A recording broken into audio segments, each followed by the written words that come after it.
కార్గిల్ 25వ విజయ్ దివస్ సందర్భంగా కార్గిల్లోని యుద్ధ వీరుల స్మారకాన్ని ప్రధాని మోదీ సందర్శించి నివాళులర్పించనున్నారు. యుద్ధంలో ప్రాణాలర్పించిన వీర సైనికులకు నివాళులర్పిస్తారు. కార్గిల్ విజయ్ దివస్ ఉత్సవాలు గురువారం ద్రాస్లో ప్రారంభమయ్యాయి. పాక్పై విజయం సాధించడాన్ని సైన్యం గుర్తు చేసుకుంది. రజత్ జయంతి వర్షు పేరుతో ఈ ఉత్సవాలు నిర్వహిస్తున్నారు. నిన్నటి కార్యక్రమంలో సీనియర్ అధికారులు, గ్యాలంట్రీ అవార్డు గ్రహీతలు, యుద్ధంలో ప్రాణాలర్పించిన వారి బంధువులు పాల్గొన్నారు. లామోకెన్ వ్యూ పాయింట్లో విజయ్ భోజ్ శౌర్య సంధ్య పేరుతో కార్యక్రమాలు జరిగాయి.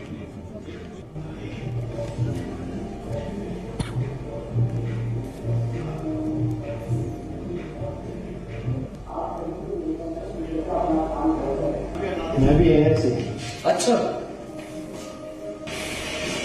वो दिखा क्या है सर?